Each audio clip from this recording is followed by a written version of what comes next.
Dear students, हमने पिछले video में प्रकाश के परावर्तन के बारे में और प्रकाश के परावर्तन के दो नियम होते हैं उनके बारे में पढ़ा था। आज हम लोग पढ़ेंगे इमेज के बारे में, प्रतिबिंब क्या होता है। हम लोग के घर में दर्पण होता है, दर्पण में हम लोग चेहरा देखते हैं। तो अगर दर्पण का सरफेस वो जो है समतल होता है, चेहरा देखने वाला जिस पे देखते हैं हम लोग, तो उसको समतल दर्पण कहते हैं। और तरह तरह के होते हैं, जैसे साइड मिरर के रूप में गाड़ी सब में लगा रहता है और दूसरा सैलून सब में होता है, तरह तरह का। उसके बारे में हम लोग आगे जानेंगे। अभी जानते हैं हम लोग दर्पण जो देखते हैं, सामने खड़ा हो गए दर्पण का, हमारी जैसी आकृति बन जाती है। वहाँ पे कोई वस्तु को रखते हैं तो उस वस्तु की आकृति जो दिखाई देती है उसको प्रतिबिंब बोलते हैं। इसका परिभाषा हम लोग क्या लिखेंगे? जब किसी बिंदु से निकला हुआ किरण पुंज परावर्तन या अपवर्तन के बाद, अपवर्तन हम लोग बाद में पढ़ेंगे, यहाँ पे इस चैप्टर में हम लोग पहले परावर्तन पढ़ रहे हैं। दूसरे बिंदु पर मिलती है अथवा किसी दूसरे बिंदु पर मिलती हुई प्रतीत होती है, तो यह दूसरा बिंदु जो है पहले बिंदु का प्रतिबिंब कहलाता है।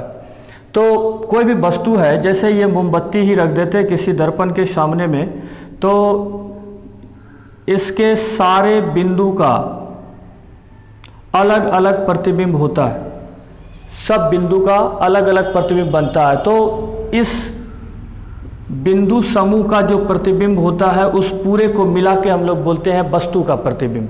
एक्चुअली अलग अलग बिंदु का अलग अलग प्रतिबिंब बना और सारे बिंदु प्रतिबिंब के समूह को मिला दिए तो वो वस्तु का प्रतिबिंब हो गया। अब ये प्रतिबिंब जो होता है ये दो प्रकार का होता है।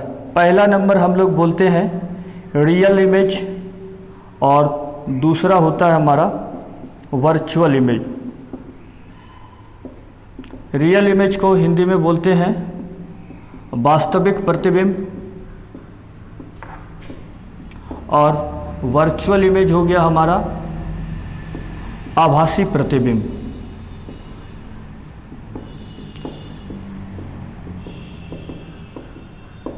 ये इमेज जो बनता है वो परावर्तन के बाद जो किरण आती है, आने वाली किरण से इसमें कुछ भी लेना देना नहीं होता। परावर्तन के बाद किरण जिस बिंदु पर मिलती है, अगर मिल रही है या कट रही है, तब हम लोग उसको बोलते हैं रियल इमेज।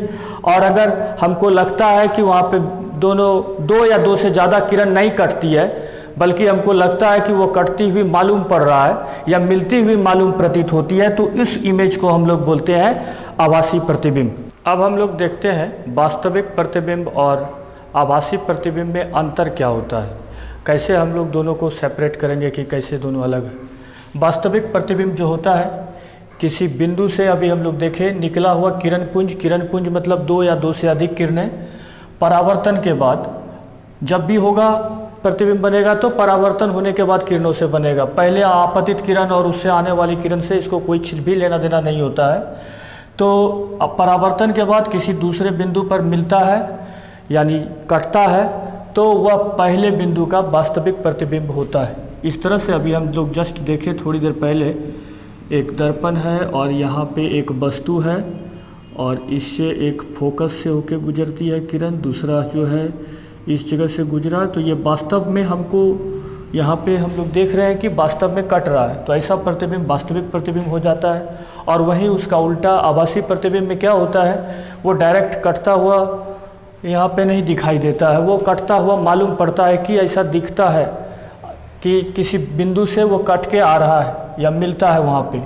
तो किरण पुंज यहाँ पे वास्तविक प्रतिबिंब, वास्तविक रूप से कटने पर वास्तविक प्रतिबिंब बन रहा है। यहाँ पे इस प्रतिबिंब को हम लोग बोल रहे हैं कि ये वास्तव में कटा तब बना तो वास्तविक प्रतिबिंब हुआ। और आभासी प्रतिबिंब में हमको जहाँ पे मिलता है पीछे बढ़ाने पर, यहाँ देख लेते हैं हम लोग, ये जैसे दर्पण हो गया हमारा,